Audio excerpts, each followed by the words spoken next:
আসসালামু সকলোকে বৰষুণৰ অমৃত শুভেচ্ছা থাকিল। অমৃত বৰষুণৰ শুভেচ্ছা। আজি গুৱাহাটীখন ডুবি আছে কৃত্ৰিম বানপানী। সেইফালে চানমাৰী সেইফালে ওলাব নোৱাৰা অৱস্থা হৈ গৈছে। সেইফালে ৰাজগড়ৰ সেইফালে এছ.ডি.আৰ.এফ বাহিনী উঠি পৰি লাগিছে উদ্ধাৰ অভিযানৰ কাৰণে। কি লাজ লগা দৃশ্য গুৱাহাটীত আজি। হাতীগাঁও সেইফালে ওলাব পৰা নোৱাৰা হৈ গৈছে। আৰু সিদিনাখন আমাৰ অসমৰ মুখ্যমন্ত্ৰী হিমন্ত বিশ্ব শৰ্মা ডাঙৰীয়াই কৈ আছে গুৱাহাটীত কোনো কৃত্ৰিম বানপানী নাই।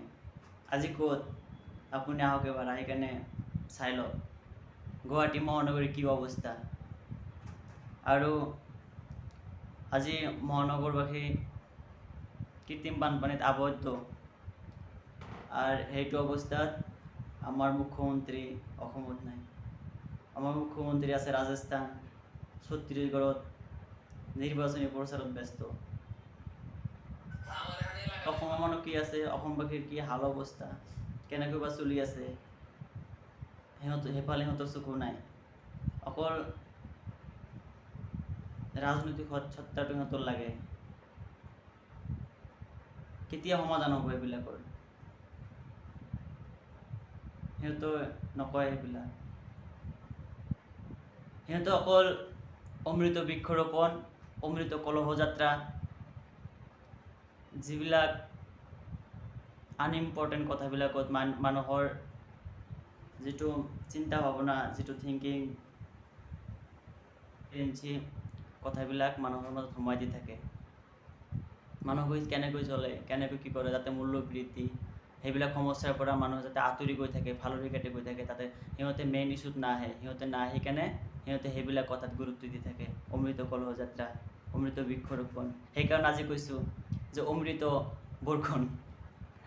বৰষুণৰ পানীও আজি গুৱাহাটীবাসীৰ কাৰণে অমৃত হৈ গৈছে। একো নহয়।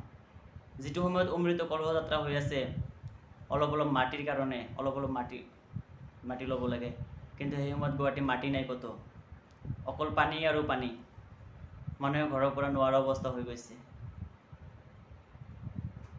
এতিয়া কোনো আৰু সেইফালে এটা জানে জল জীৱন মিছন, জয়ন্ত বৰুৱা কি ডাঙৰ এডভাৰটাইজমেণ্ট দি আছে। য'তে যাব ISBTৰ সেইফালে অসমৰ চুকে কোণে সিহঁতৰ পোষ্টাৰবিলাক লাগি আছে। গুৱাহাটীৰ এতিয়া বৰ্তমান চিচুৱেশ্যনত গুৱাহাটীবাসীৰ আটাইতকৈ ভয়ৰ কাৰণটো হ'ল এই যিটো জল জীৱন মিছনৰ যি গাঁত খান্দিছে, ঠায়ে ঠায়ে গাঁত খান্দিছে, ৰাস্তাৰ কাষেদি ৰাস্তাৰ মাজভাগত কিছুমান গাঁত খান্দিছে।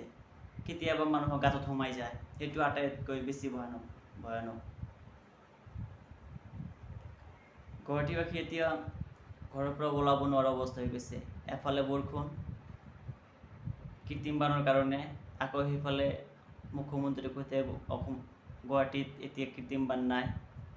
আকৌ সেইফালে জয়ন্ত বৰুৱাৰ জল জীৱন মিছনৰ কাৰণে।